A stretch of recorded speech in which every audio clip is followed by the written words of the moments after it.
Jadi pagi ini saya berikan ya penjelasan-penjelasan, nanti kita break di jam 7.30. Kemudian nanti jam ini saya juga ada ya, jadi nanti jam 10.30. Jadi nanti 7.30 break, kita mulai lagi jam 8:30, nanti sampai jam 10.30 lah. Ya, saya usahakan ini nanti kita bisa selesaikan materi untuk yang minggu pertama. Ya, jadi ini kegiatan yang harus saya ikuti untuk hari ini dan juga harus saya bagi dengan kalian tuh bisa tetap memberikan materi ya. Oke, kemudian saya akan membahas tentang jadwal. Ya, jadwal pelaksanaannya. Sebentar. Teori OTK-nya siapa yang ngajar ya kelas kalian? Yang mengampu siapa OTK-nya? Pak Haryono, Pak. Oh, Pak, sudah masuk ya beliau ya? Sudah masuk kemarin atau belum? Sudah kemarin. Oke, ya. Ya, sekarang akan saya share jadwalnya. Share jadwal. Nah, inilah jadwal pelaksanaan untuk praktikum operasi teknik kimia di semester ini. Jadi memang semua kelas mengikuti jadwal pelaksanaan ini. Nanti kalian di minggu pertama sampai minggu kedua, ya memang ini adalah teori pengantar praktikum.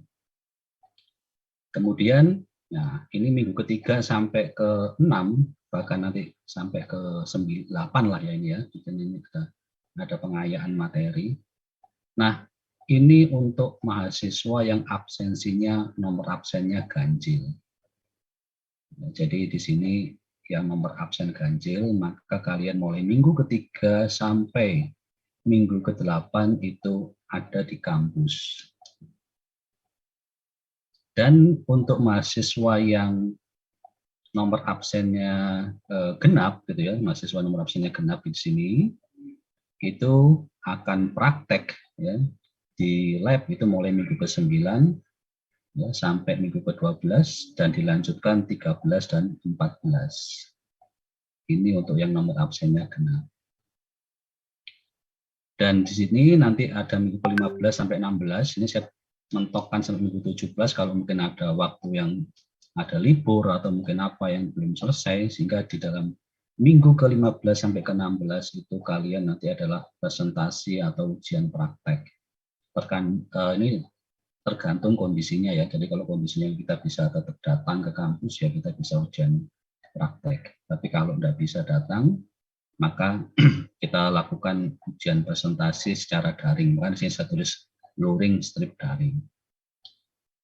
Nah, kemudian yang membedakan lagi dari praktikum-praktikum sebelumnya, untuk semester ini memang di jurusan itu menerapkan kurikulum MBKM ya. Jadi di mana di dalam MBKM tersebut ada konten, di mana kontennya adalah kita menerapkan sistem pembelajarannya adalah bisa project, bisa problem ya, atau case study.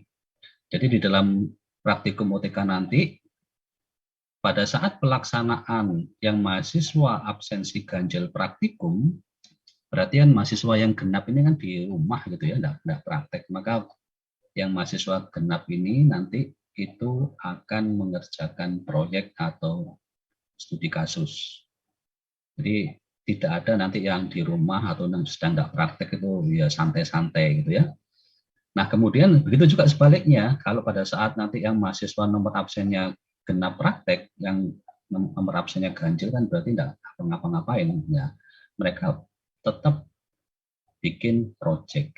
Ya, jadi semuanya nanti kita bikin suatu project. Nah nanti kalau sudah ada project-project yang dibikin oleh kalian, nah ini adalah presentasi project based learning ya, di minggu 15 sampai 17.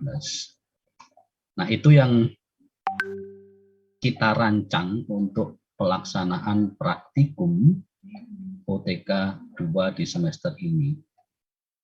Nah, kemudian saya juga akan menjelaskan untuk yang katakanlah ini saya kasih contoh ya, mahasiswa yang absennya nomor absennya ganjil. Nah, nanti kalian untuk yang datang di gelombang pertama, saya anggap gelombang pertama itu ya, minggu ketiga sampai minggu ke-8, maka dari mahasiswa-mahasiswa tersebut itu nanti tolong dibuat kelompok. Ya, satu kelompok ada tiga orang lah, diusahakan 3 orang. Tapi kalau seandainya mungkin terpaksa ada yang cuma 2 ya enggak apa-apa. Ya. Jadi ini 2D itu berapa total mahasiswanya? 22, Pak. 22, Pak. Kalau dibagi berarti 11 ya. 11 kalau dibagi 3 orang per kelompok berarti kan ada berapa nanti? 9 berarti ya ada 4 kelompok ya. Ada yang 2 orang, Pak. Ya, ada yang 2 orang ya. Atau grupnya sama nggak dengan yang di Dalpro? Kalau ada grup Dalpro ya enggak apa-apa pakai itu. Ya, jadi Dalpro enggak tahu dibagi berapa kelompok dalam satu gelombang di Dalpro. Dalpro sudah dibagi kelompok atau belum? Praktikum Dalpro. Kalian sudah masuk belum yang Dalpro? Sudah, Pak. Sudah dibagi, tapi ada yang 5 kelompok, ada yang 4 kelompok, Pak. Menyesuaikan tiap materinya itu. Oke. Kalau saya di OTK cuma 4 kelompok aja. Kenapa kok 4 kelompok? Karena kita nanti prakteknya 4 judul praktikum. Ya. Jadi bagi 4 kelompok. Jadi ada judul yang pertama itu tentang absorpsi gas CO2, kemudian ada destilasi, tentang yang ketiga adalah ekstraksi cair-cair, dan yang keempat adalah humidifikasi dan dehumidifikasi. Nah, ini nanti akan kalian praktekkan pada saat kalian nanti datang ke kampus. Sampai sini ada yang mau ditanyakan tentang jadwal pelaksanaan ini?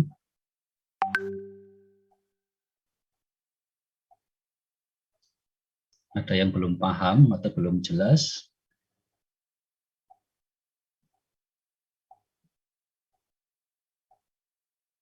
Mohon maaf Pak, saya izin bertanya. Silakan. Iya kan, jadi yang ganjil itu dibagi jadi 4 kelompok ya Pak. Nah, Ya, untuk betul. minggu ketiga itu semua langsung praktikum 1 bab atau masing-masing kelompok itu berbeda babnya Pak? Oke. Ya, bagus sekali pertanyaannya. Terima kasih. Jadi untuk di OTK ini, karena alat kita itu cuma 1, jadi tidak mungkin setiap kali datang Anda praktikumnya 1 judul, artinya setiap kelompok mengerjakan judul yang sama. Sehingga nanti pada saat katakanlah ini gelombang pertama yang nomor mahasiswa absensi ganjil, maka kalau di minggu 3, kelompok 1 katakanlah ya, itu nanti praktikumnya absorpsi gas CO2. Kelompok 2 destilasi, kelompok 3 ekstraksi, dan kelompok 4 humidifikasi. Nah, minggu depannya itu di rolling. Katakanlah kalau minggu yang ketiganya kelompok 1 absorpsi, maka minggu keempat itu nanti kelompok 3 itu minggu ketiga ini kelompok 1 praktikumnya absorpsi ya. Pada minggu keempat kelompok 1 itu nanti prakteknya apa? Ini pindah ke bawah gitu ya. Ini putar ke bawah, jadi kelompok 1 akan praktikum humidifikasi dan dehumidifikasi di minggu keempat. Nah, kelompok 2 akan praktek apa? Berarti absorpsi. Yang kemarin destilasi berarti praktek absorpsi. Kelompok 3 akan praktek destilasi gitu ya. Yang kelompok 4 nah otomatis naik ya di sini ya, akan praktek ekstraksi. Jadi berputar, jadi terjadi putaran rotasi. Begitu seterusnya sampai minggu ke-6, maka kalian akan praktek 4 judul tersebut. Ya, seperti itu. Bisa dipahami? Bisa Pak, terima kasih. Oke, jadi seperti itu. Jadi 1 kelompok 1 judul untuk setiap kali pertemuan ya. 1 kelompok 1 judul. Jadi dalam 4 minggu ini kalian akan mengerjakan dalam 1 kelompok itu 4 judul. Ya, terus gini ya, yang menjadi permasalahan lagi adalah ya ini, jadi saya mohon juga bantuan dan kerjasama kalian semua ya, karena memang kondisi mahasiswa sekarang yang kelas 2 di semester 4 ini memang mungkin basicnya agak kurang, basic untuk di semester 1 dan 2 kemarin ya. Kenapa saya katakan?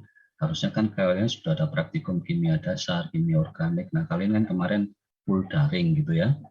Nah, mungkin nanti agak kesulitan mungkin ya, tapi kalau kalian seandainya sudah punya bekal untuk katakanlah bikin larutan, bikin titrasi, melakukan apa ya, analisa-analisa yang itu seharusnya sudah kalian praktekkan di semester 1 dan 2, dan kalian bisa mungkin sudah punya bekal dari SMK, itu akan mempermudah kalian untuk melaksanakan praktek ini. Tapi kalau yang lain yang mungkin belum, nah ini yang menjadi permasalahan, karena di UTK 2 seharusnya mahasiswa yang praktikum UTK 2 itu sudah punya kompetensi yang sudah saya sebutkan tadi gitu. Nah, kalau itu belum ada, ini yang berat. Karena saya tidak mungkin nanti menjelaskan satu untuk sampai analisanya, sampai titrasinya, terus bagaimana mengoperasikan buret. Nah, ini kan ya itu kan pekerjaan yang cukup lama. Nah, sehingga nanti kalau pembekalan ini atau materi teori ini tidak cukup, ya maka saya akan tambahkan materi teorinya di minggu ke-3. Jadi minggu ke-3 ini tetap kalian datang ke kampus ya, tapi datang ke kampus cuma saya jelaskan di alatnya masing-masing alat. Jadi biar kalian tetap jelas. Jadi lebih jelas kan kalau ini kan minggu ke-1 sama ke-2 kan daring ya, lewat Zoom gini. Kalau saya jelaskan mungkin ya kalian bayangkan susah, belum tahu alatnya apa, nggak bisa bayangkan kan gitu ya. Nggak apa-apa, minggu 1 ke-2 kalian tak bekali teori. Nah, minggu ke-3 ini kita belum praktek, tapi kalian tetap datang ke kampus. Tetap datang ke kampus, kita coba trial alatnya. Sehingga baru minggu ke-4, 5, 6, dan 7 kita benar-benar praktek. Karena saya juga akan tahu kondisi Anda real pada saat datang ke kampus. Anda bisa enggak? Nanti tak tanya, titrasi. Bisa enggak bikin larutan? Nah, kalau nanti tidak bisa bikin larutan, ya ini bahan kita pakai banyak larutan di sini untuk analisa. Bisa Anda standarisasi gitu kan? Bisa Anda bikin indikator. Nah, kan ini yang jadi masalah gitu ya, karena kalau sebelum-belumnya gitu yang praktikum UTK 2 itu mahasiswa sudah siap semua. Artinya siap itu mereka sudah bisa bikin larutan, bisa bikin indikator, sudah bisa melakukan analisa titrasi. Nah, ini yang jadi tantangan terbesar di praktikum UTK 2 di semester ini. Sehingga nanti ya mungkin kalau nanti kejadian memang kemampuan Anda tidak mencapai seperti itu, nanti kita kondisikan gimana caranya kita carikan solusi pada saat on the spot, ya kita tetap bisa praktek dan Anda paham. Itu yang akan kita lakukan di sana, ya di apa namanya di lab. Jadi saya tidak akan memaksakan mahasiswa belum tahu harus melakukan sesuatu yang mungkin mereka tidak bisa. Gitu ya, nanti kita cari solusinya di sana. Kan tapi saya harus tahu kemampuan Anda semua itu di lab ya. Tapi pada saat real nanti kita ketemu di sini agak susah. Ya. Nah, itu yang perlu saya informasikan ke kalian. Jadi apa namanya itu adalah salah satu kendala dan tantangan untuk praktikum UTK 2. Tapi ya saya minta kembali kerjasama dari kalian. Mungkin juga saling bantu membantu kalau ada teman atau kalian sudah bisa, nanti tolong bantu menjelaskan ke teman-teman yang belum bisa. Jadi seperti itu, sehingga pelaksanaan praktikum UTK itu bisa berjalan dengan baik. Ya, ini yang saya harapkan seperti itu. Jadi kembali lagi saya selalu menekankan kita di sini adalah satu tim. Jadi satu tim ini adalah ya saling bersinergi, saling bantu membantu untuk apa? Ya menjaga dan mengkondisikan proses belajar mengajar di praktikum UTK 2 ini bisa berjalan dengan baik. Dengan segala kondisi yang ada, dengan segala kekurangan yang ada, kita kondisikan semaksimal mungkin. Itu harapan saya, gitu ya. Jadi ini untuk jadwal pelaksanaan. Kemudian saya akan share yang modulnya, gitu ya. Ini sudah hampir jam ini ya, jadi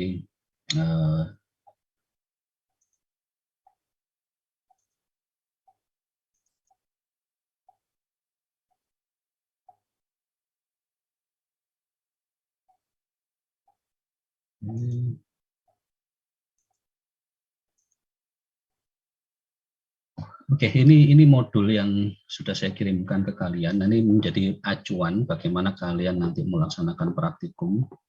Jadi ada 4 judul ya. Jadi yang pertama adalah absorpsi gas CO2, di mana absorpsi gas CO2 ini kita melakukan penyerapan, ya menyerap gas CO2 yang ada di suatu campuran gas.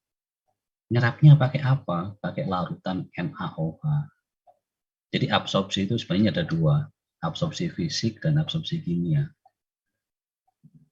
Kemudian yang kita terapkan nanti sebenarnya absorpsi kimia, tapi nanti saya mau lihat kalian bisa enggak bikin larutan, bisa enggak titrasi. Kalau enggak bisa itu, maka kita berpindah ke absorpsi yang lainnya gitu ya.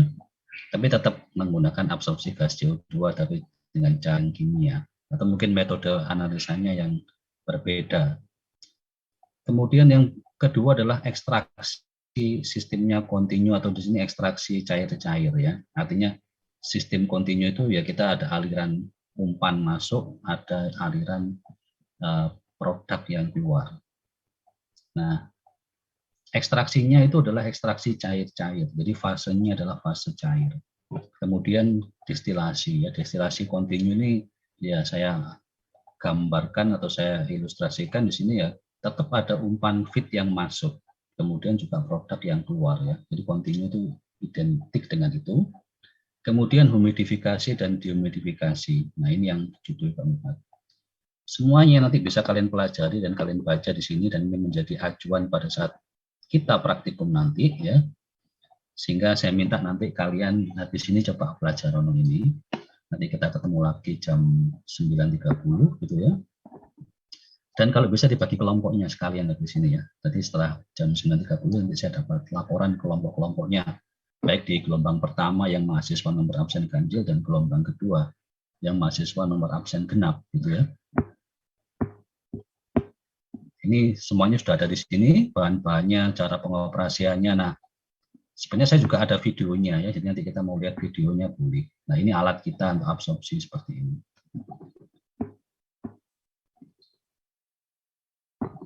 Oke, ada yang mau ditanyakan? Yang dari SMK untuk 2D berapa orang ya?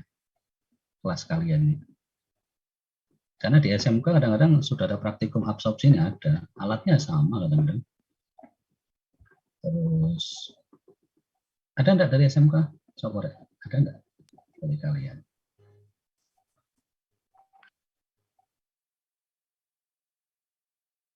Nah, ini untuk ekstraksi yang cair-cair ya, kontinu di fasenya atau bahannya asam asetat, toluen sama air. Ya. Ini kita pakai ini. Kan fasenya cair semua. Anda tahu enggak prinsip dari praktikum OTK 2 itu sebenarnya prinsip apa?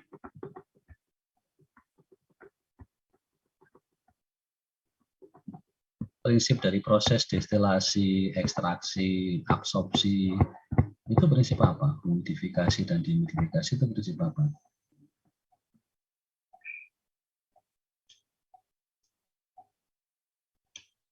Prinsip apa?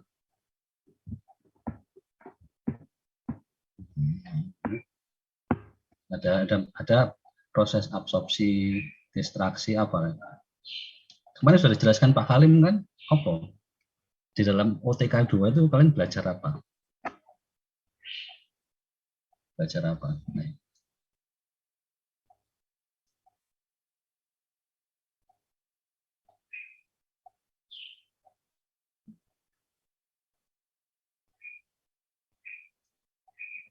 Ada yang tahu? Pak kalian kemarin jelaskan apa?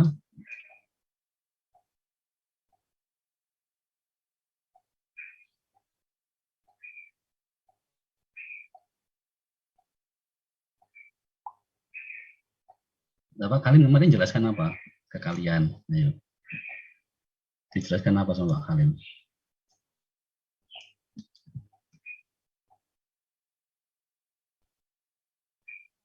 Ada enggak Pak Halim menjelaskan macam-macam perpindahan?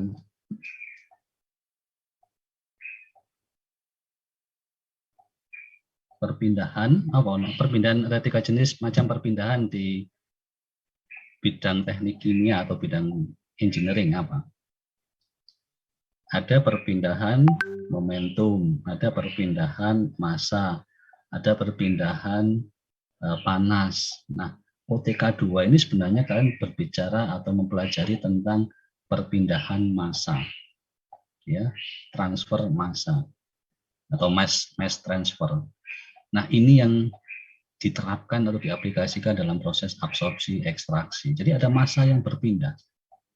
ada yang berpindah dari satu titik ke titik lain, dari satu fase ke fase lainnya. Ya, itu nanti akan saya sedikit jelaskan ya, semoga itu nanti akan memberikan gambaran ke kalian kenapa kalian harus belajar UTK 2, kenapa harus praktek UTK 2, dan apa hubungannya dengan mata kuliah yang sebelumnya sudah kalian pelajari. Oke ya, jadi untuk pertemuan yang ini saya break dulu ya, saya izin, ini sudah undangannya sudah ada. Nah, nanti kita sambung lagi, kita ketemu lagi jam 9.30 gitu ya. Terima kasih ya atas kehadirannya, mohon maaf sekali lagi, nanti kita ketemu dulu. Jadi saya lanjutkan sekarang mau menunjukkan RPS, jadi rencana pembelajarannya dalam 1 semester ini ke depan, apa saja yang nanti akan kita bersama pelajari ya. Jadi dalam praktikum UTK 2 ini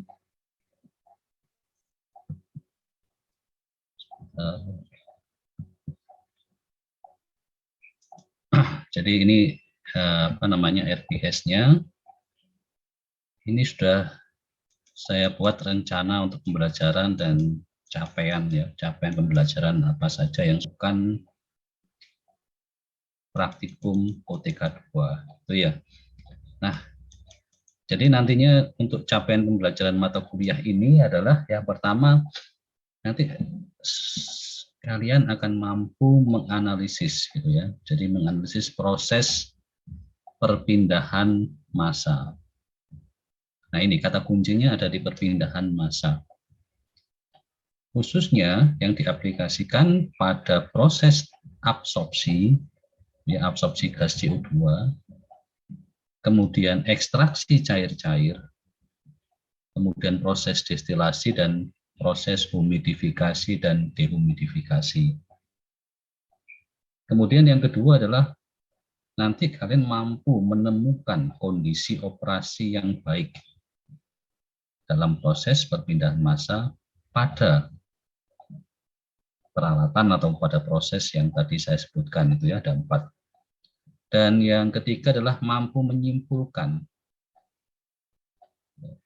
aplikasi proses yang mana yang nanti bisa kalian pilih dari keempat proses itu sesuai dengan nanti kalau Anda punya bahan baku gitu, fasenya mungkin fase gas sama cair ya.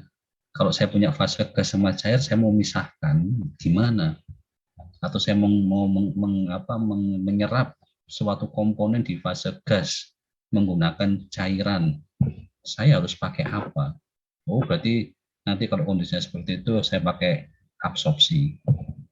Kalau katakanlah saya punya komponen cair-cair gitu kan, saya ingin mengambil dalam suatu larutan yang berisi komponen A dan B. Komponen B-nya mau saya ambil yang dia tercampur dengan A. Ngambilnya bagaimana? Saya harus pakai C, di mana C ini bisa bereaksi dengan A atau bereaksi dengan B, itu kan yang ingin kita ambil. Nah, ini contoh-contoh kalau kita berhadapan dalam situasi ada suatu bahan baku atau suatu kondisi bahan yang ingin kita pisahkan, kalian bisa menentukan harus pakai metode pemisahan. Jadi kalau kita berbicara absorpsi, ekstraksi, destilasi, dan humidifikasi itu adalah pemisahan. Memisahkan sesuatu. Berarti kalau terjadi pemisahan, itu ada proses perpindahan, gitu kan, yang berpindah dari asalnya, berpindah ke sesuatu yang bisa menyerap. Jadi ini dipisahkan.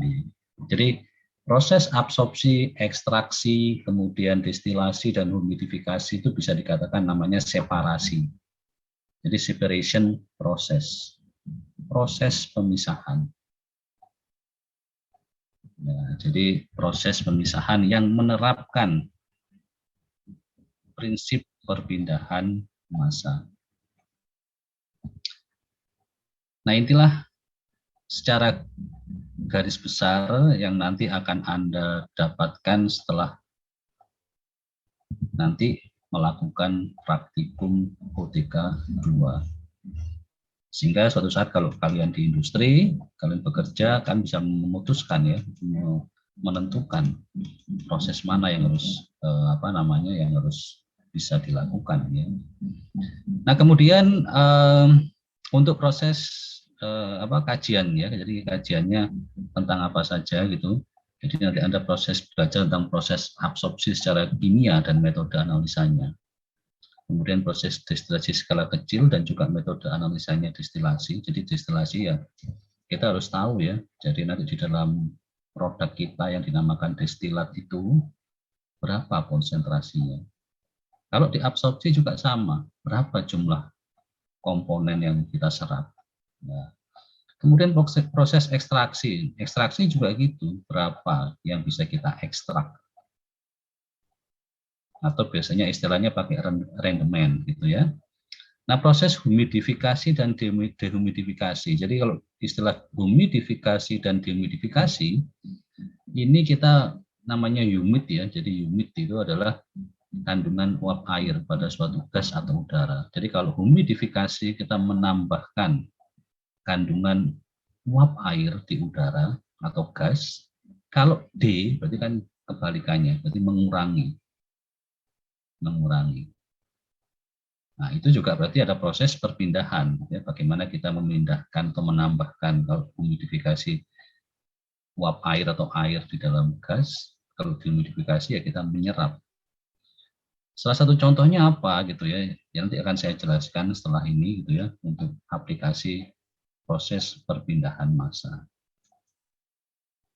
Kemudian referensinya tetap kita mengacu kepada Jean Koplis, kemudian modul yang sudah saya berikan ke kalian belum saya tambahkan ya untuk referensi.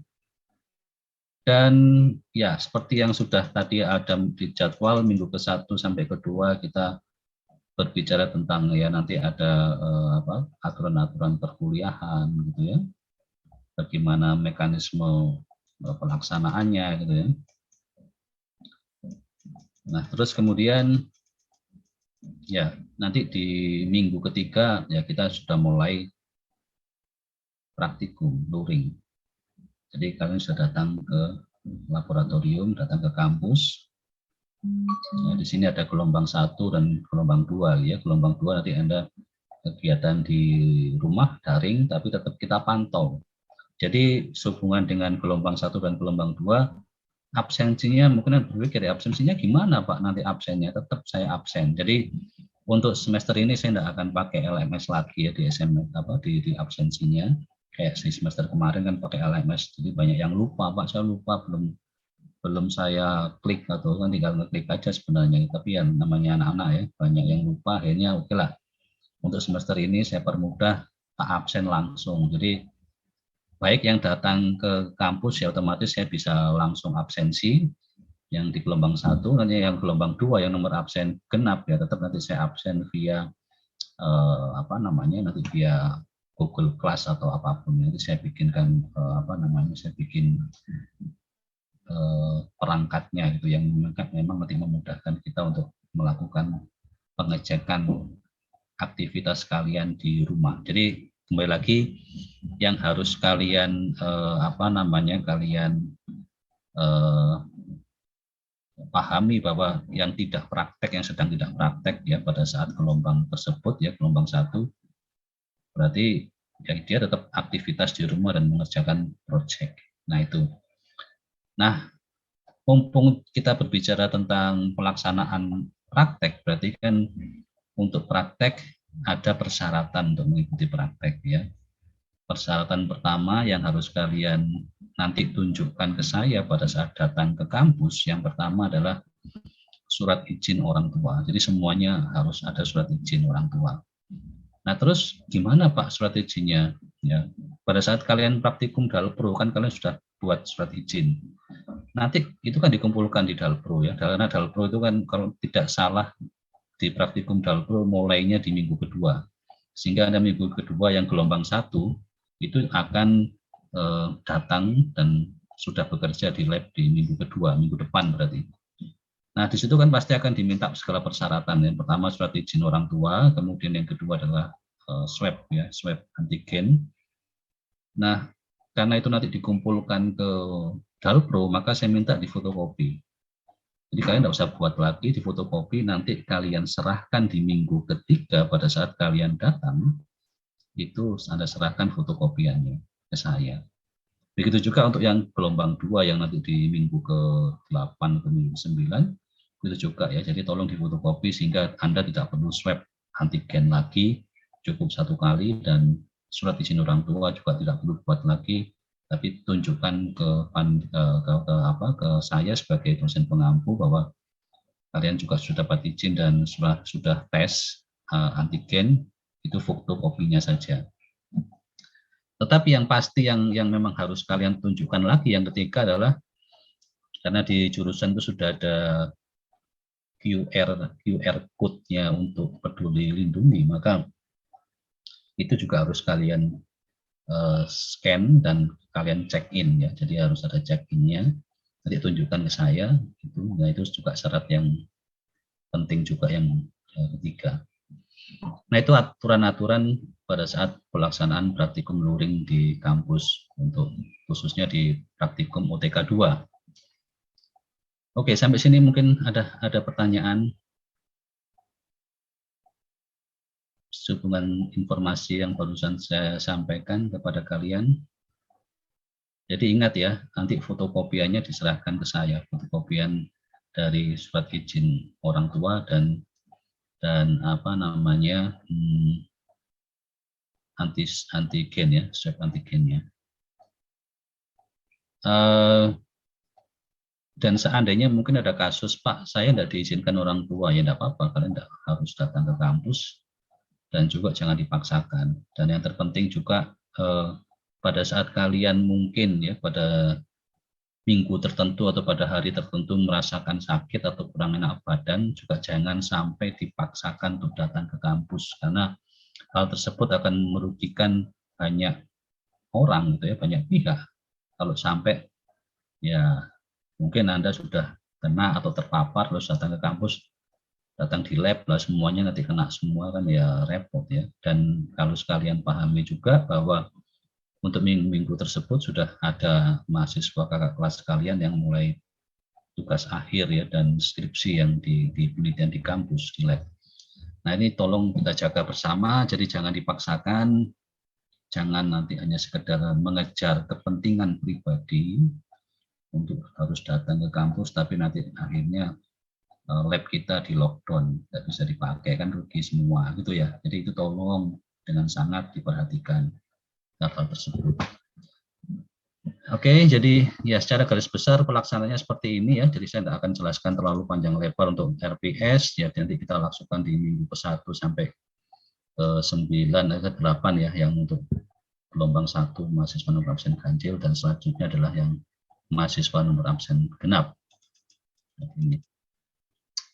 Nah, kemudian saya akan masuk ke materi berikutnya tentang ya tadi ya, kenapa harus belajar OTK 2 ya. Ini bukan mau melangkah apa ya, artinya masuk ke ranahnya Pak Halim selaku pengampu dosen OTK 2, tapi saya juga sedikit akan memberikan gambaran, semoga apa yang disampaikan Pak Halim sudah disampaikan dan saya sedikit menyampaikan ini bisa menambah wawasan kalian gitu. Jadi kalau kita berbicara tentang OTK 2 tadi ya, baik itu di teori maupun di praktek, maka sebenarnya itu adalah kita belajar tentang proses perpindahan massa. Nah, di dalam teknik kimia gitu ya, kita bisa nanti akan mengenal gitu ya jenis-jenis proses perpindahan. Ada 2 klasifikasi yang secara secara umum gitu ya. Untuk proses perpindahan itu perpindahan secara fisik gitu atau fisis, dan perpindahan secara kimiawi.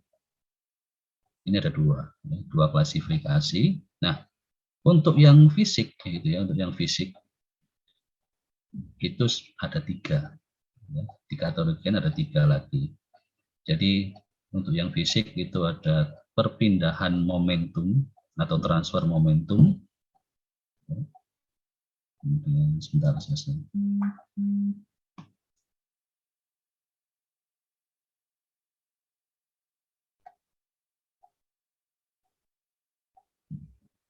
Ini. Jadi yang fisik Itu adalah yang pertama, transfer momentum. Ini sebenarnya sudah kalian pelajari di mata kuliah transportasi fluida dan juga UTK 1 ya. Dalam salah satu contohnya adalah proses mixing atau pencampuran, sedimentasi dan filtrasi. Itu adalah contoh-contoh perpindahan secara momentum. Jadi momentum itu cenderung kepada suatu fluida. Ya, fluida bisa liquid, bisa gas yang berpindah dari satu tempat ke tempat lain, bisa karena faktor alam, mungkin perbedaan ketinggian atau mungkin hal lain gitu ya, perbedaan tekanan. Dan untuk yang mungkin secara bantuan itu menggunakan alat bantu perpindahan fluida. Jadi bisa pakai pompa, bisa pakai kompresor gitu kan, yang kemarin sudah dipelajari di transportasi fluida. Nah, selanjutnya adalah yang kedua adalah perpindahan panas. Perpindahan panas ya otomatis itu terjadi di peralatan-peralatan yang memang pertukaran panas ya. Jadi kalau di ilmu kita di bidang kita adalah alat-alat HE gitu ya, heat exchanger, kemudian pendingin, kondenser. Nah, ini merupakan aplikasi dari proses perpindahan panas gitu ya. Jadi panas berpindah dari satu kondisi ke kondisi yang lain, dari satu tempat ke tempat lain gitu, karena ada perbedaan suhu. Nah, ini juga sudah dipelajari di mata kuliah perpindahan panas, perpan.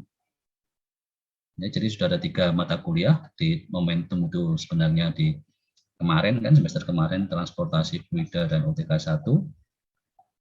Panas itu di perpan kalau tidak salah juga semester kemarin. Nah, di semester 4 inilah baru kita masuk ke perpindahan massa. Perpindahan massa ini juga dijumpai di alat-alat mungkin destilasi, kemudian pengeringan, drying, ekstraksi, absorpsi, adsorpsi gitu ya. Jadi ada AB, ada AD. Kemudian stripping dan membran. Kenapa massa itu bisa berpindah? Biasanya memang ada perbedaan. Perbedaan apa yang memicu perpindahan? Untuk massa biasanya cenderung ke konsentrasi.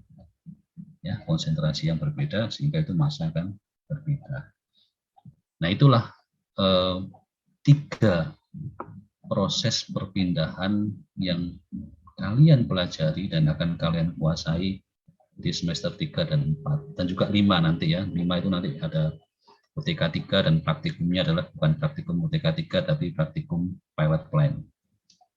Nah, ini memang harus kalian kuasai sebagai seorang chemical engineering, dan di dalam proses perpindahan yang fisik itu tanpa melibatkan reaksi kimia. Kalau seandainya ada reaksi kimia itu mungkin sekedar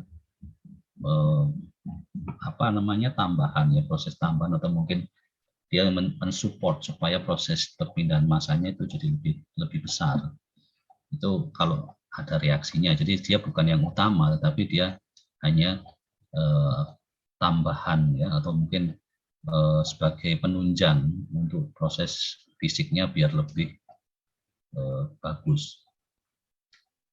Jadi kalau yang tidak senang ada reaksi-reaksi ya maka kalian harus berfokus pada 3 bidang ini, proses-proses ini, dan mata kuliah itu kan sangat sedikit sekali reaksi-reaksi kimia. Tetapi begitu kita belajar tentang yang perpindahan secara kimia, yang di situ ada reaksi kimia, berarti ya kalian akan belajar di teknik reaksi kimia, mata kuliahnya TRK.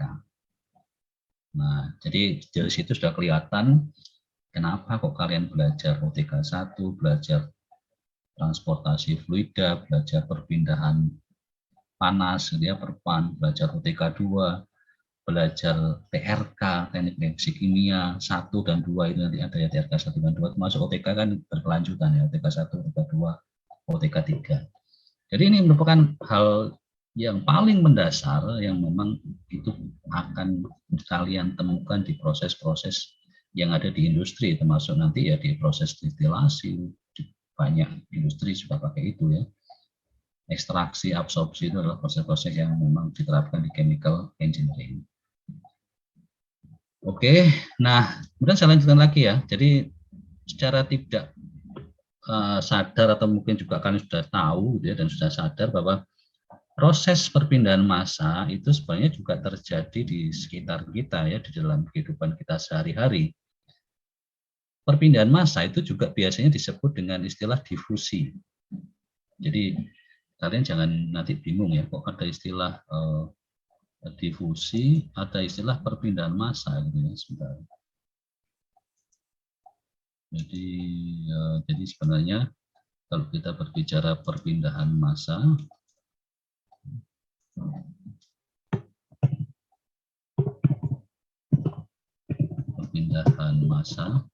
itu sama dengan difusi.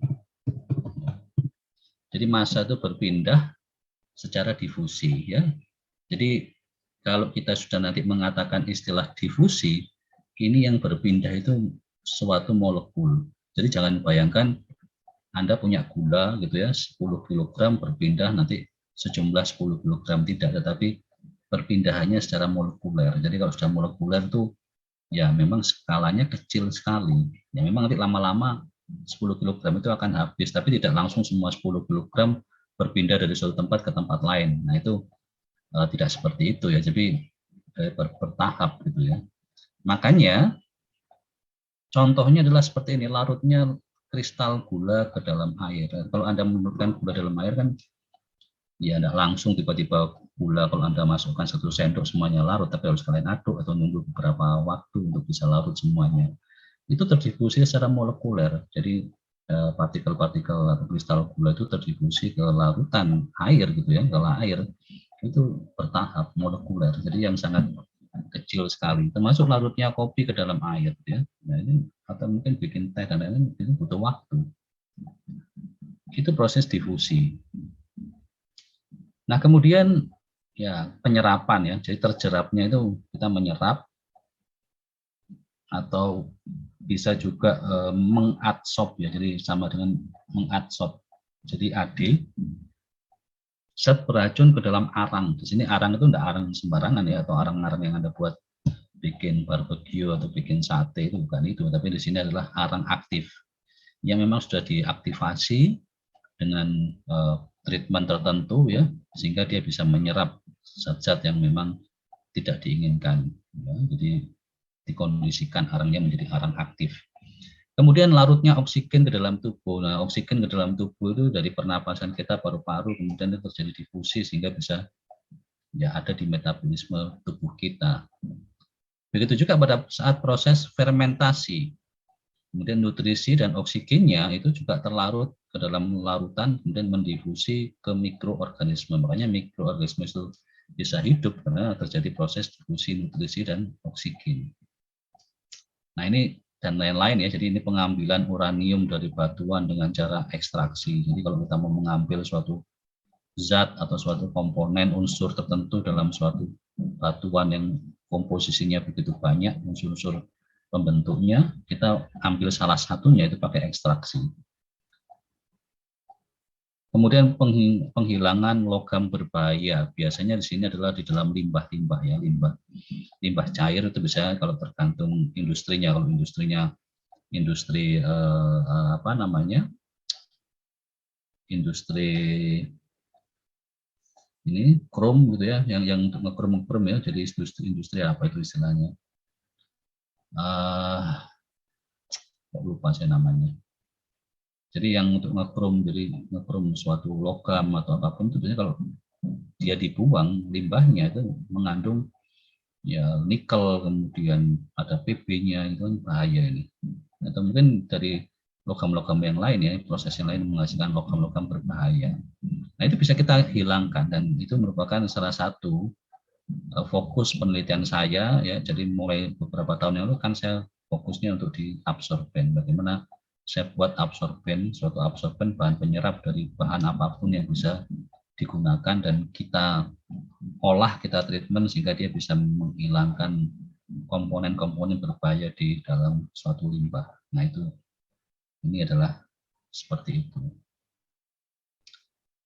Oke, kemudian satu slide lagi gitu ya. yang mungkin nanti akan sedikit memberikan gambaran itu. Tadi sudah saya sampaikan bahwa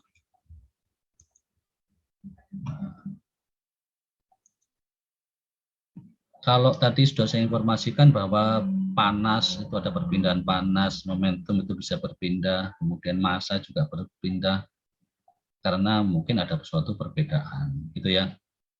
Nah, perbedaan itulah yang menjadi suatu gaya pendorong untuk sesuatu, entah itu panas, entah itu fluida, begitu juga massa itu berpindah. Jadi suatu perbedaan. Jadi harus ada kondisi yang berbeda. Jadi kalau yang di massa itu kan konsentrasi yang berbeda, dari konsentrasi tinggi ke konsentrasi rendah, dia akan berpindah. Jadi kelarutan yang dia kondisinya sangat larut dan ke yang tidak terlalu larut gitu ya, maka dia berpindah. Dari kondisi polar dan non polar itu untuk abstraksi. Itu juga kondisi-kondisi perbedaan itulah yang mendorong suatu komponen itu berpindah.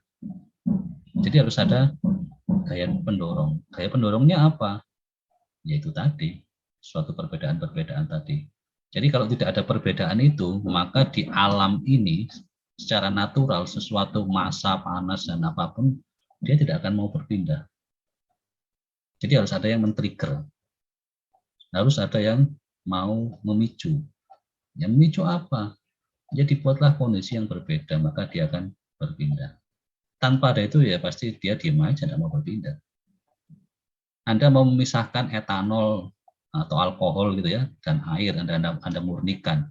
Ya kalau Anda diamkan ya tidak akan terjadi proses perpindahan alkohol di dalam campuran itu, maka butuh dididihkan, dipanaskan.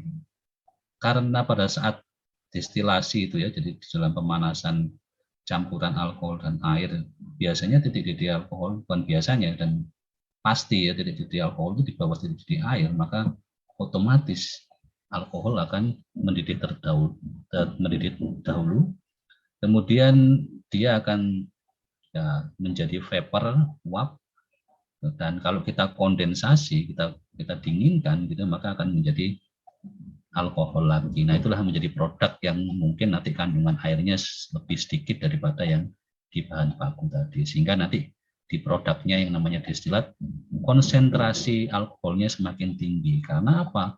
Kandungan airnya sudah sedikit dan dia masih ada di residunya. Ya, itu yang membuat memicu proses perpindahan massa. Jadi harus ada kembali gaya dorong. Nah, kecepatan perpindahan itu, ya kalau kita ingin tahu cepat atau tidaknya, yang pasti dari nilai ya gaya dorongnya, berapa jumlah gaya dorongnya, atau mungkin seberapa besar gaya dorong itu dibagi dengan tahanannya. Nah, tahanannya apa? Biasanya berupa jarak. Jadi massa berpindah itu kan ada jaraknya. Ya, ada jaraknya. Nah, bisa jarak, bisa waktu, bisa ya mungkin kalau destilasi bisa perbedaan titik-titik. Nah, itu menjadi tahanan. Sehingga kecepatan perpindahan inilah persamaannya gaya dorong dibagi tahanan. Atau dalam bahasa Inggris biasanya disebut gaya dorongnya adalah driving force, tahanannya adalah dibagi dengan resistance. Ya, kemudian proses perpindahan massa atau difusi ya, jadi perpindahan massa secara molekuler atau dikatakan difusi itu ya sebenarnya nanti ada yang difusi molekuler itu sendiri, jadi tanpa ada perbedaan fase. Kemudian ada yang mungkin fasenya berbeda, ya. Itu nanti kalau fasenya berbeda, contohnya fase gas sama fase liquid gitu ya, atau fase padat sama liquid. Itu nanti akan membentuk yang namanya film, itu lapisan batasan antara dua fase yang berbeda. Ya, jadi ada yang fasenya satu film, ada yang fasenya dua film. Kalau dua film ini mungkin nanti tiga fase ya, jadi fase padat, cair, dan gas itu ada dua film, jadi batas-batasannya. Nah, itu semuanya sebenarnya akan kalian pelajari di teori OTK 2 dan aplikasinya kalian praktekkan di dalam praktikum OTK 2, sehingga antara teori OTK 2 dan praktikum OTK 2 ini terjadi sinkronisasi, Ya, apa yang kalian dapatkan di teori, kalian aplikasikan di praktek. Nah, seperti itu gambaran dari penjelasan sedikit dari pendahuluan untuk praktikum UTK 2. Oke, ada yang mau ditanyakan? Bisa diterima apa enggak ya? Kira-kira apa yang saya jelaskan? Kok kalian diem ngantuk gitu? Enggak ya? Bisa ya? Kalau kalian nggak ngerti tanya. Kalau enggak paham silahkan, jangan takut, jangan malu. Dan saya yakin ya kelas 2D, D3 ini saya sudah punya suatu pendapat, artinya saya punya penilaian terhadap kelas kalian dan sudah cukup baik gitu ya kelas 2D. Jadi ke depan kalau bisa minimal dipertahankan, syukur-syukur bisa ditingkatkan lagi ya untuk performance kelas kalian. Performance ini bukan nilai ya, tapi ya bagaimana kita bisa bekerja sama, saling menghargai, saling melengkapi. Artinya melengkapi, kalau saya ada kekurangan ya tolong diberi masukan. Kalau kalian ada yang juga salah, juga akan saya ingatkan. Nah, inilah yang kita harapkan. Kita di sini kan satu tim. Jadi fungsi dosen itu tidak selalu benar terus, tidak selalu harus memerintah terus, tetapi nanti tolong kalau saya salah, saya ada kekurangannya, tolong diberikan masukan dan diingatkan. Itu pesan saya. Jadi jangan diem aja loh ya. Nah, kemudian kalau belum ada pertanyaan, saya lanjutkan lagi. Ya, ini agak maraton gitu ya, karena memang waktunya sedikit sekali. Sebentar, bukan ini yang mau saya tampilkan dulu.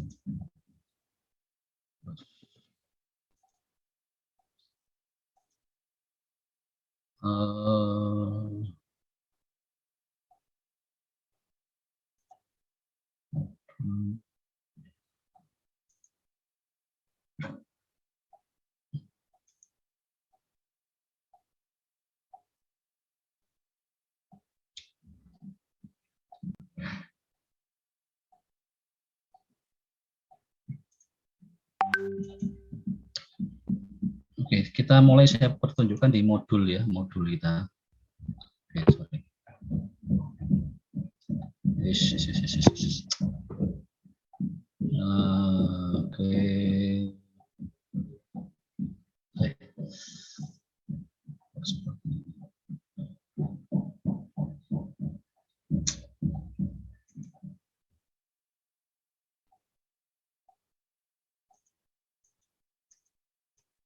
Jadi hari ini saya akan membahas materi yang pertama dulu, yaitu absorpsi gas CO2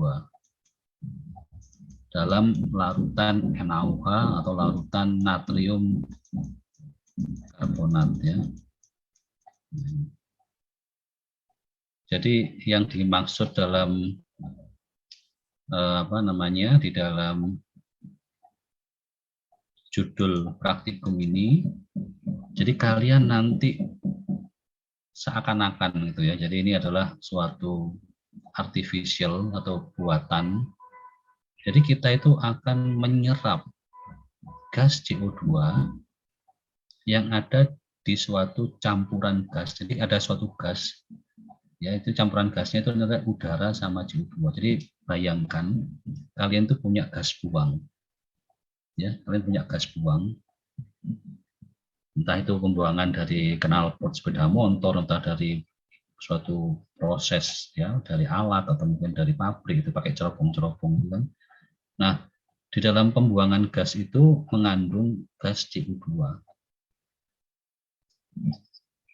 CO2 ini kan cukup membahayakan gitu ya, kalau jumlahnya berlebihan gitu kan. Ya, pasti orang akan tidak bisa ini ya, jadi ini sangat berbahaya.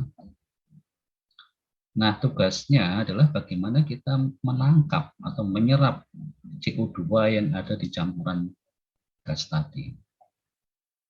Ada banyak cara yang bisa kita gunakan untuk menyerap atau mengabsorb gas CO2. Salah satunya menggunakan metode pakai larutan NaOH. Ya, pakai larutan NaOH.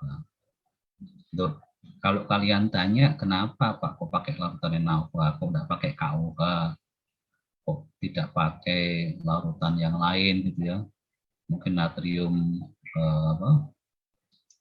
benzoat atau mungkin apapun lah ya yang mungkin sifatnya basah. Kenapa? Yang pertama alasannya adalah NaOH ini cukup banyak dan harganya lebih murah daripada KOH kalau ditanya. Kemudian yang kedua adalah NaOH ini nanti bisa bereaksi dengan CO2 di sini. Jadi bisa bereaksi dengan CO2. Loh, tadi Pak Anang bilang katanya tidak ada reaksi, Pak. Tidak ada reaksi. Nah, tadi juga saya sudah informasikan. Absorpsi atau perpindahan massa secara fisik itu memang bisa terjadi, bisa memang. Tetapi biasanya kelemahannya adalah yang terserap itu kecil. Yang terserap itu kecil. Apalagi ini adalah fase gas, ya. Fase gas yang larut ke dalam fase cair, nilai kelarutannya kecil sekali, gitu. Nilai kelarutannya kecil sekali. Jadi gas itu bisa terlarut dalam suatu fase cairan itu kecil. Nah, bagaimana supaya kita bisa menyerap dengan banyak gitu ya dalam fase liquid atau fase cair? Maka fase cair itu kita tambahkan bahan kimia yang dia bisa bereaksi dengan gas tersebut. NaOH itu nanti bisa bereaksi dengan CO2, nanti membentuk yang namanya natrium bikarbonat dan menjadi natrium karbonat. Jadi ada reaksinya. Apakah kalau kita tidak pakai larutan NaOH, katakanlah pakai air aja bisa, Pak? Bisa. Bisa. Jadi air itu bisa menyerap CO2, tapi yang nanti yang terserap itu kecil sekali. Kecil sekali. Jadi itu yang namanya absorpsi fisik. Jadi absorpsi fisik itu tanpa ada penambahan bahan kimia, itu absorpsi fisik. Jadi pakai air aja ya, jadi pakai air biasa, mungkin air aquades atau mungkin air keran dan lain-lain itu.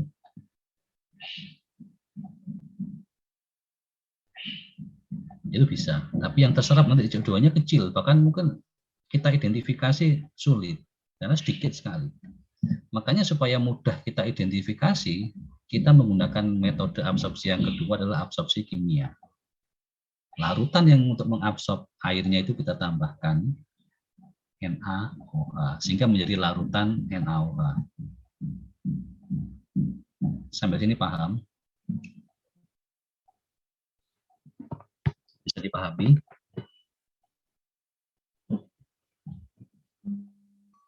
Ngerti nggak?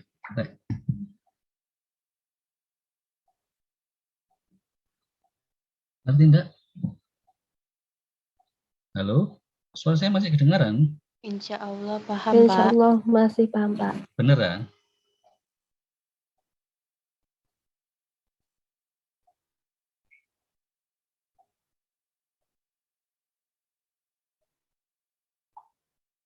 Ya, jadi tolong kalau tidak paham kalian tanyakan, gitu ya.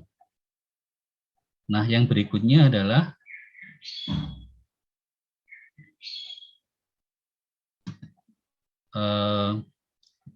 tujuannya apa gitu ya? Tujuannya yang pasti nanti kita menghitung jumlah CO2 yang terserap, gitu ya. Jumlah CO2 yang terserap berapa. Kemudian melihat ya, jadi pengaruh laju alir cairan, kemudian waktu pengontakan terhadap jumlah CO2 yang bisa kita serap. Nah, kemudian nah kalau kita berbicara teori ya nanti kalian pelajari teorinya gitu ya. Jadi teori ini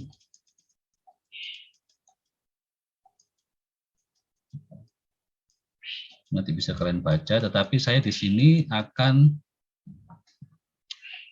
menjelaskan tentang proses perpindahan massa gitu ya di dalam suatu kolom absorpsi gitu ya. Nah, di dalam kolom absorpsi ini adalah tempat terjadinya perpindahan massa adalah di kolom ini gitu ya. Saya perbesar ya. Jadi suatu perpindahan massa itu perlu tempat.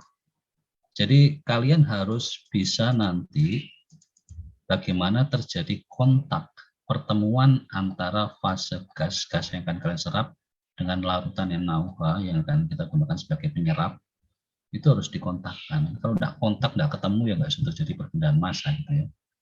Nah, tempat ketemunya dua fase gas dan liquid itu di dalam suatu kolom.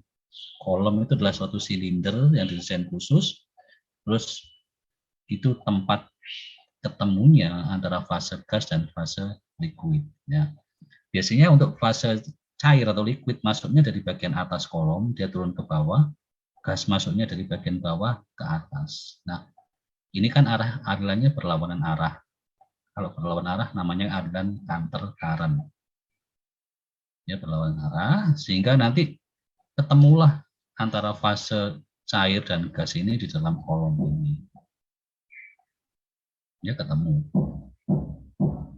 Nah, pada saat pertemuan itulah terjadi kontak dan terjadilah proses perpindahan massa. Ya. Nantinya kalau kita ingin, di sini adalah gas masuk ya, gasnya katakanlah mengandung CO2. CO2-nya masuk itu awalnya 10 gitu ya. Nah, begitu kontak dengan cairan larutan nauha, ada CO2 yang terserap. Ada CO2 yang terserap, maka gas masuk ini yang awalnya 10, keluarnya jadi mungkin 5. Yang 5 kemana Pak? Yang 5 sudah bergabung atau berpindah ke fase cair ini. Ke fase cair itu. Ya, di larutan nauha. Nah, makanya proses perpindahan massa itu perlu tempat. Ya, tempat untuk bertemunya dan terjadinya proses perpindahan massa. Nah, berikutnya adalah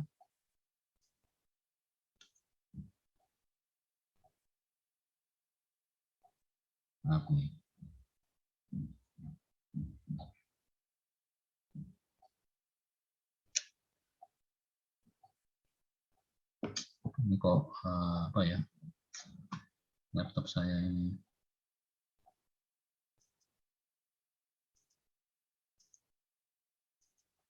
Oke, saya tunjukkan ini aja lah yang biar nggak terlalu ini. Saya share gambar alatnya tadi ya, yang di PowerPoint.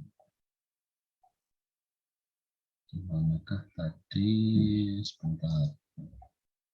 Gambar alat. Nah, ini.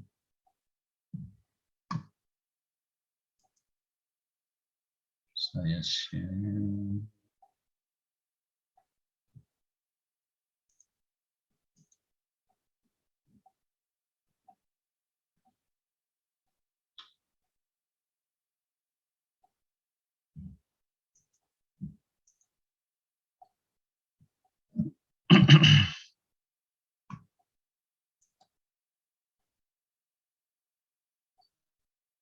Oke.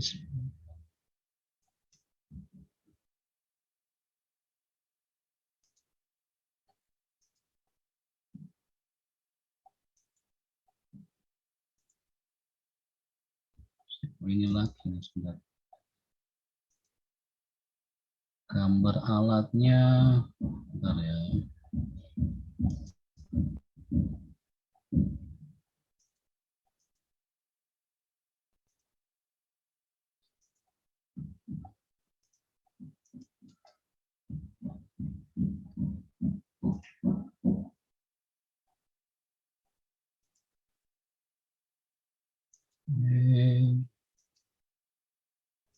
Nah ini. Nah ini adalah gambar peralatan menara absorpsi gitu ya.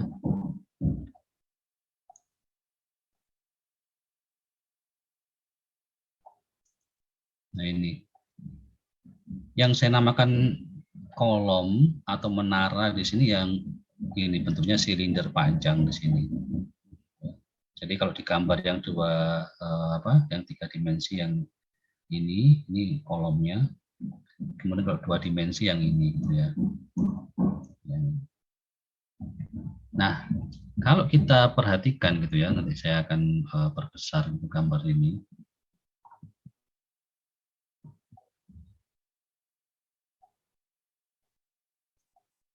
Ya, jadi kita mulai dari yang kolomnya dulu, gitu ya. Anda bisa amati bahwa di dalam kolom itu, saya perbesar lagi. Anda bisa lihat itu ada putih-putih gitu ya, kayak yang ini bisa kalian lihat di situ. Saya di screen Anda, di layar Pak. kalian. Ya, ini kan silindernya itu sebenarnya silinder transparan ya, dia dari bahan akrilik. Tapi di bagian bawahnya ini kita beri namanya packing. Ya, warnanya packing ini kayak silinder yang putih ini. Di bawahnya juga ada di sini, ya. Ini packingnya. Packing ini berfungsi untuk memperluas permukaan kontak antara fase gas sama fase liquid. Jadi supaya perpindahan masanya bagus, maka ditambahi packing. Jadi yang namanya menara tadi, kolom atau menara tadi, supaya perpindahannya bagus, yang diserap itu banyak, maka tambahilah packing. Sehingga packing itu seperti hambatan. Jadi air itu nanti atau larutan NaOH itu ngalirnya dari bagian atas ini, dari selang ini, dia dipompa dari bawah ya, nanti masuk ke bagian atas. Nah kemudian disemprotkan ya, dialirkan dari bagian atas kolom ini ke bawah. Nah karena di sini ada packing ya, packingnya bentuknya silinder ya. Jadi kalau kita ilustrasikan bayangannya seperti makaroni, itu ya, bentuknya silinder yang silinderis seperti itu. Kita taruh di sini. Nah, dia maka aliran itu akan terhambat ya, dan otomatis dia akan berkelok-kelok di dalam sini, kan menjadi lama dia. Otomatis semakin lama aliran di sini, maka udara yang masuk dari bagian bawah, udara di bagian bawah sini, nah, udara masuk dari sini, selang bawah ini, menuju bagian atas, otomatis kan tadi terjadi pertemuan, terjadi kontak antara fase gas dan fase liquid. Semakin lama dia berkontak di dalam kolom ini atau menara ini, maka massa yang bisa berpindah itu akan semakin besar. Jadi kalau ini tidak ada packing atau tidak ada penghambat, ya otomatis airnya ngerocok dari atas ke bawah. Waktu kontaknya semakin pendek, semakin singkat. Kalau waktu kontaknya semakin singkat, ya maka yang terserap juga akan semakin sedikit. Nah itulah prinsip perpindahan massa di dalam bidang operasi destilasi, absorpsi, ekstraksi, nanti semuanya pakai yang namanya packing. Kenapa Pak kok ada packing? Ya supaya pertemuan dari komponen-komponen yang kita masukkan, yang akan kita kontakkan, itu akan semakin baik. Semakin lama dia ada di dalam kolom, maka semakin banyak yang terserap. Semakin lama dia bertemunya antara dua komponen itu, maka semakin banyak yang bisa kita serap. Nah ini adalah packing. Nah kemudian bahan baku kita utamanya apa? Ya, yang pertama ingat tadi kita adalah ini membuat suatu buatan ya, artificial. Artinya buatan seakan-akan kita punya gas buang. Nah kalau kalian lihat di sini yang sebelah kiri ini ada tangki gas ya, tabung gas ya. Nah tabung gas ini adalah tabung gas CO2, dia mensuplai gas CO2. Yang akan nanti kita masukkan ke dalam kolom di sini. Dan yang nanti kita serap ya gas CO2 yang ada di tabung gas ini.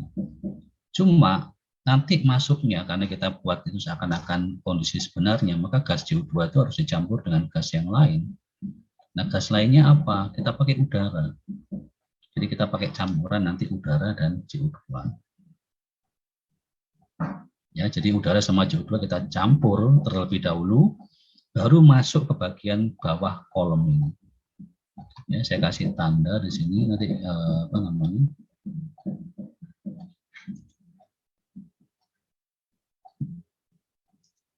Ya, jadi masuk dari gasnya di sini ya. Kurang gambarnya kurang sebentar.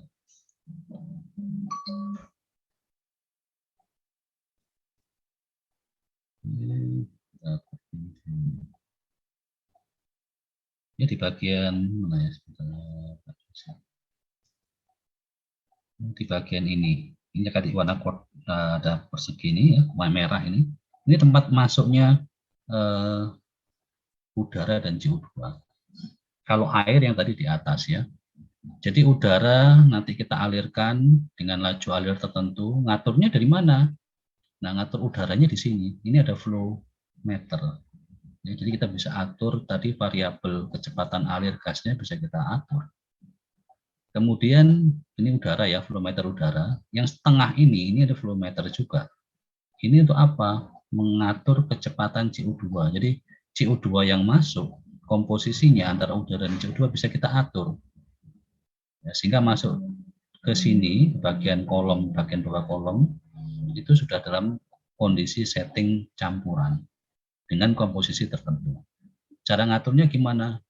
Jumlahnya, komposisinya di flow meter yang ke-1 dan ke-2.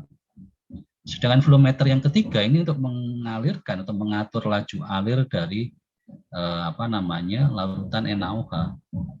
Nah, jadi bahan utamanya adalah CO2, kemudian ya, kemudian nanti ada udara. Udara itu kita ambil ya dari kompresor bagian bawah di sini, kompresor.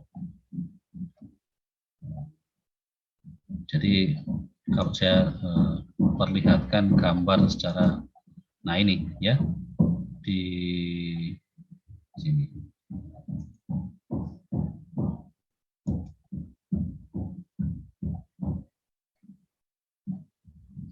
Ya, ini ada kompresornya di bagian bawah, kompresor. Nah, yang sebelah sini adalah pompa. Pompa ini pompa biasa ya, pompa sentrifugal. Dia untuk mengalirkan larutan. Jadi larutannya itu taruh di bak ini. Larutan bisa air saja kalau itu absorpsi fisik, hanya air. Kalau absorpsi kimia di sini adalah larutan NaOH. Jadi bahan baku yang larutannya ada di bak yang warna putih. Ya, bak warna putih ini nanti dipompa naik ke atas ya, nanti naik ke atas ini melalui selang yang di sini, yang kemudian masuk dari atas ke bawah, di atas ke bawah ini. Nah, kemudian dari ke bawah ini dia tersirkulasi lagi masuk ke dalam bak ini. Jadi prinsipnya adalah sirkulasi, jadi siklus. Ya, jadi ini siklus terus. Udara, tapi kalau udara ya, udaranya sama CO2-nya masuknya dari bawah tadi, dari bawah sini naik ke atas, kontak dengan larutan tadi dan langsung terbuang. Kalau untuk gasnya. Jadi gasnya tidak disirkulasi tapi langsung dibuang. Nah, inilah prinsip absorpsi yang nanti akan kalian praktekkan. Nah, yang kita analisa di mana? Nah, otomatis karena larutan itu mampu menyerap atau mengikat CO2, maka yang kalian analisa nanti di bak ini. Bak ini awalnya memang tidak ada CO2 yang terserap. Larutan yang awal itu tidak ada CO2-nya, tapi lama-lama nanti kita identifikasi dan analisa per interval waktu tertentu, atau tiap 15 menit Anda ambil sampling di sini atau mungkin di bawah sini gitu ya, ada tempat sampling, maka di situ kalian akan bisa menganalisis berapa sih CO2 yang didapatkan, yang terserap setiap interval waktu ya, dengan kondisi laju alirnya yang tetap. Nah, kemudian mungkin interval lagi 15 menit kemudian ya, 30 menit Anda ambil lagi, ada analisa titrasi berapa CO2 yang terserap. Nah, terus sampai kapan Pak selesainya? Kalau ada pertanyaan itu sampai kapan selesainya? Proses ini bisa kita hentikan kalau larutan NaOH-nya ini sudah jenuh. Artinya jenuh itu berarti apa? Dia sudah menyerap. Ya, di larutan itu sudah menyerap semua CO2. Jadi tidak ada lagi, atau larutan itu sudah tidak bisa menyerap lagi karena sudah jenuh. Jadi semua larutan itu sudah bereaksi dengan CO2 membentuk natrium bikarbonat dan natrium karbonat, itu ada di dalam sini. Kalau sudah semuanya bereaksi, maka dia tidak akan bisa mengikat lagi. Nah, terus tahunya gimana Pak? Nah, kalau kita analisa di bak ini atau di bagian bawah sini nilainya udah konstan, nilai konsentrasinya udah konstan, nilai CO2-nya konstan, itu sudah menunjukkan dia udah jenuh. Maksudnya konstan itu dilihat dari data sebelumnya ya. Kalau kalian mengambil data menganalisis setiap 15 menit, maka mungkin nanti pada saat 30 menit ke 45 menit gitu ya, dan ke menit ke 60 nilai ketiga itu udah konstan, berarti menunjukkan bahwa di sini dia sudah konstan atau sudah jenuh. Jadi nanti bisa kita identifikasi kapan kalian boleh menghentikan atau ya harus mengganti cairan di sini. Jadi cairan ini harus kita ganti ya, karena ingat bahwa tadi adalah ini sirkulasi. Jadi otomatis lama-lama dia akan jenuh. Ya seperti otak kita lah, kalau kalian tak diberi materi terus lama-lama kan jenuh. Nah, jenuh tak bisa masuk. Ya, bayangannya seperti itu ilustrasinya gitu ya. Kalau sudah jenuh tidak bisa masuk. Oke, ini adalah tentang proses absorpsi gitu ya. Jadi di absorpsi ini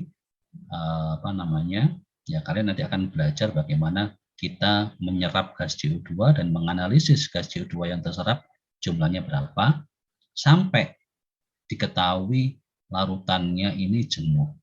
Nah, ini tugas kalian seperti itu.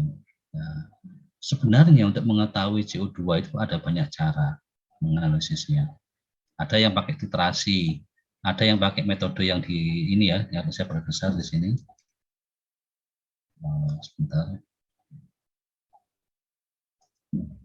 Nah, ini kalian mungkin mau berpikir di sini ya, dilihat di sini. Nah, ini ada yang bentuknya kayak alat injektor, alat suntikan gitu ya, dan di sini ada manometer, ini ada labu bulat gitu ya. Jadi labu-labu ini sebenarnya juga untuk analisa yang mungkin pakai metodenya bukan metode titrasi, tetapi nanti akan saya jelaskan ini adalah pakai metode Hempel, HEMPL.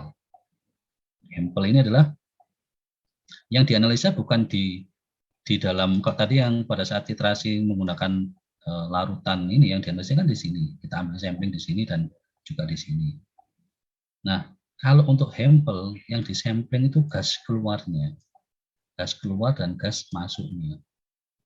Ya, nanti kalian lain waktu akan saya jelaskan. Kalau sekarang kalian akan bingung pasti. Jadi pada saat di kampus akan saya jelaskan. Jadi analisa itu bisa liquid analysis sama gas analysis. Kalau liquid analysis yang kita ambil sampelnya ya fase liquidnya. Kalau yang gas analysis maka yang kita ambil sampling adalah gasnya. Baik itu gas masuk maupun gas keluar. Kalau liquid ya karena liquidnya disirkulasi ya berarti liquid masuk sama dengan liquid keluar ya, samplingnya, tempat samplingnya. Tapi yang nanti kita baca pasti ada peningkatan CO2 di dalam suatu cairan yang kita gunakan untuk menyerap tadi. Ya, mesti meningkat. Kalau dia sudah mau meningkat lagi, sudah konstan, maka itu menunjukkan larutannya adalah sudah jenuh. Maka harus kalian ganti atau prosesnya kalian hentikan. Jadi seperti itu yang untuk praktikum absorpsi. Nah, untuk analisanya dan lain-lain nanti akan saya jelaskan minggu depan. Dan kalau tidak salah kalau yang sudah punya latar belakang di SMK gitu ya, di SMK mungkin SMK Mojolangu atau SMK yang di Mojokerto ya, atau di SMK lainnya, ada alat ini seperti ini persis gitu. Dan mungkin sudah juga praktek, saya rasa nanti bisa membantu teman-temannya untuk mempraktekkan alat ini. Itu ya, saya mohon bantuan kalau ada yang sudah tahu. Atau mungkin SMK Purwosari, karena saya sudah pernah ngasih materi seperti ini gitu ya, materi-materi ini ke guru-guru di sana, karena mereka beli alat seperti ini. Dan alatnya memang dari dari teman kita yang buatkan dari lab teknik kimia dan disuplai ke SMK dan saya menjadi salah satu narasumber untuk training alat-alat yang dijual ke SMK itu. Jadi kalau Anda yang mungkin sudah bisa, sudah tahu, silahkan nanti bisa membantu saya, nggak usah takut gitu ya. Nanti kalian akan bisa kita bersama-sama membantu teman-teman yang mungkin belum paham. Itu yang sementara bisa saya sampaikan untuk untuk pertemuan ini gitu ya. Dan terima kasih tadi sudah dibentuk kelompok. Nah, saya harapkan nanti kelompok itu bisa saling bekerja sama gitu ya, satu sama lain. Dan materi tentang penjelasan absorpsi ini juga sudah saya kirimkan kemarin di Google Classroom, ada, kalian bisa lihat ada videonya, ada penjelasan bedanya absorpsi sama AD sama AB. Karena kalau saya lafalkan absorpsi sama absorpsi kan suaranya kurang jelas gitu ya, susah membedakan. Makanya saya pakai istilah biasanya AD sama AB ya, untuk proses absorpsi. Nah itu yang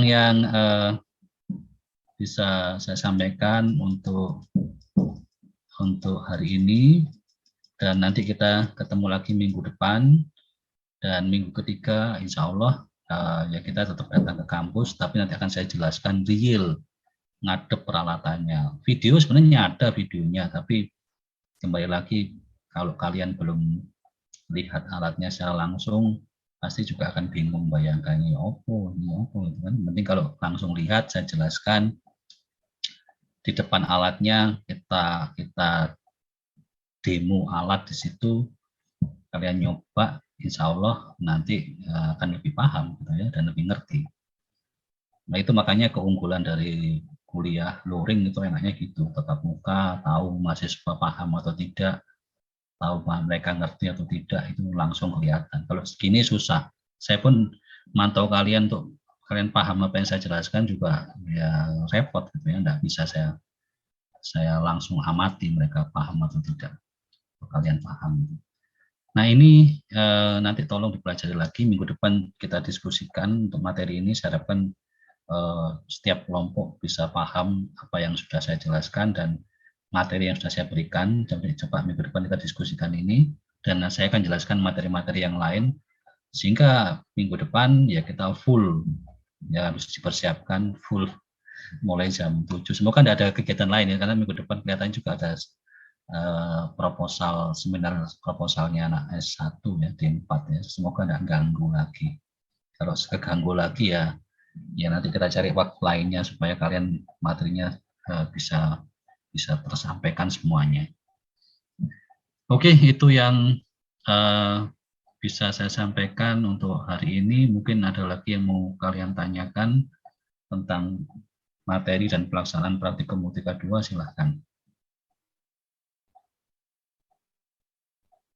Tidak ada, sudah jenuh.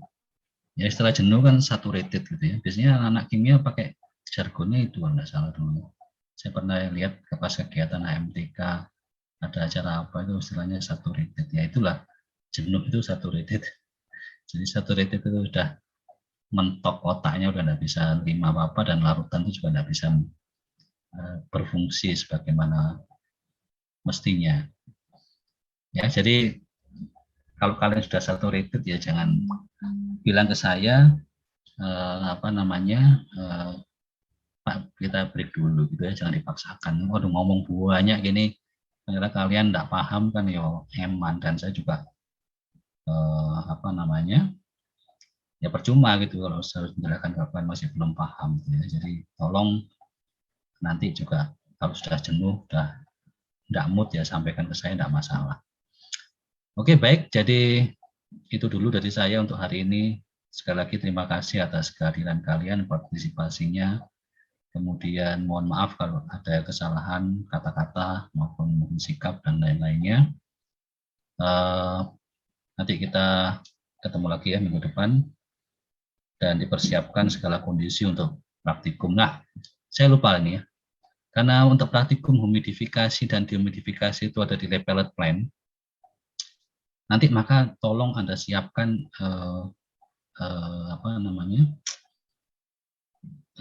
cattle pack ya. Jadi bukan jas lab yang warnanya putih ya, tapi pakai cattle pack ya. Jadi kalian siapkan yang warna apa? Kalian warna apa? Biru. Cattle packnya itu. Apa istilahnya? Kok cattle pack apa istilahnya? Apa namanya itu? Baju bengkel. Ya baju bengkel atau apa sih, kok lupa istilahnya? Wirpa, Pak. Overall ya, bahkan overall ya, overall. Ya, siapkan overallnya juga, karena pada saat kalian praktikum humidifikasi dan dehumidifikasi itu di lab pellet plant, itu kita bekerjanya pakai overall, nggak pakai jas lab lagi. Dan dehumidifikasi itu kalian harus naik tangga, terus naik alatnya ngecek suhu temperaturnya di atas, ya, itu seperti itu. Oke, jadi tolong dipersiapkan segala perlengkapannya, segala bahan-bahan penunjangnya, dan jangan lupa ya, karena sudah dapat safety induction ya. Ya, dapat kartu Sudah, ya. Pak. Itu tolong dibawa juga ya, kartu itu untuk masuk. Kalau kartunya belum, Pak. Belum dapat. Belum. Ya, nanti kalau ya nanti kita tunggu informasi dari tim dari timnya ketiga ya. Oke, jadi sekali lagi terima kasih. Saya akhiri. Wassalamualaikum warahmatullahi wabarakatuh. Waalaikumsalam warahmatullahi wabarakatuh. Terima kasih, Pak. Ya, sama-sama ya. Oke ya, jaga kesehatan. Ya, Pak.